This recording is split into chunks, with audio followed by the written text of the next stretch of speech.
introduce our speaker for today. He is a certified business continuity professional and the president of RenovoData, Mr. Chuck Cook. Chuck, you can take it away. Thank you. Appreciate it.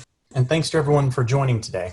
On today's webinar, we're going to cover several topics around planning and why it's important. We're going to cover the top 5 reasons why you should have a plan, actually provide a little self-assessment question and allow you to think about where you are in your ability to recover, and we're calling it the recovery maturity curve. We're going to talk about the role of upper management and how key that is, the principles of disaster recovery and business continuity planning, the underlying pieces, the elements and best practices around building, updating, and testing your plan. Today's presentation is designed high level with a spattering of jargon and some dives into elements of the IT disaster recovery. There's 2 terms I've just used. One is called DR plans. The other is called business continuity plans. Think DR as IT disaster recovery, and BC plans are the other departments, business continuity. What are their workarounds? So they're interchangeable in that they rely on each other. Today's focus is a little more on the IT side, but it does support the overall business continuity. So top 5 reasons. Disasters happen. We know this. They look a little different than they did back several years ago where we focused on natural disasters. We'll talk more about that in a moment. 2 is shutdowns are very expensive. We're finding that regulators are requiring IT recovery plans in many industries, and it's encroaching in the transportation world. Also, you can lose business if you don't have a plan. Your dream customer might actually require the option to review your plan. And then with some insurance coverages, they may also require you to have a recovery plan in place. So when you sum it up, if you have a disaster, your disaster doesn't just affect you. It affects your customers, your vendors, and it'll affect your bottom line. So taking many forms. When I first got in this business, we focused on natural disasters. What happens if your building burns down? Flooding, wind damage, things that take out your building. But what we found over the years is, even though that's extremely important, the human element and the others are playing a role that impact the availability of your IT systems just as much.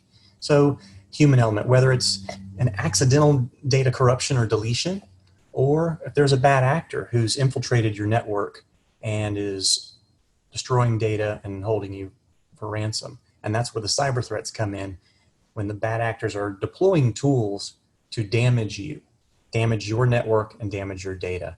And that affects your ability to serve your customers. So now let's talk about another aspect. There's man-made accidents. There could be a terrible train wreck, chemical spill, some other calamity. But what about pandemics? We've all heard about COVID-19, right? For those of you who are still in business and had to jump and create workaround procedures, buy tools, you are living business continuity right now. Now all you got to do is document what you've done. But any of these pieces of the puzzle can render your business to be unavailable. And that's simply because we're so data dependent these days. Going into the recovery maturity curve, the slide can look a little busy at first, but that big yellow line, as it swoops higher and goes to the right, the higher the line is, the higher the likelihood you're going to recover. And then from left to right, level 1, 2, 3, 4, and 5, this is a way of easily condensing and allowing you to think about where you are on the recovery maturity curve. So believe it or not, businesses of all sizes are still running in that level 1 ad hoc type of scenario where they do have some backups, but maybe it's just this little manual process and someone's supposed to take it home at night, and they don't really have a recovery plan because they think their backup disk is their recovery plan. And this is the scariest place to be.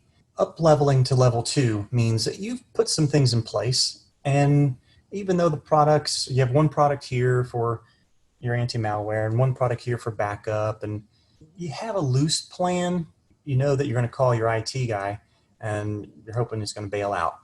This is a very common place to be, where at least your ability to recover is in place, but the likelihood of a full recovery could be compromised. Now, level 3 is a nice spot where we like people to minimally be, where they've talked to upper management, they have recovery objectives understood, they have recovery procedures, so they know who's going to do what, but there's still some prizes that come in. And when you get beyond level 3, these are people who not only have a documented recovery plan, they understand, oh, we validate our backups every 3 months, or they have some procedures in place. They're testing and exercising. So you test data backup and you exercise a plan. So when I use those terms, that's what I mean. And then finally, you get to level 4 and level 5. Resilient means you have a mature recovery program in place. It's part of your culture. You do regular tests, and you have the highest likelihood of recovery. Love everyone to be here. But it starts with upper management.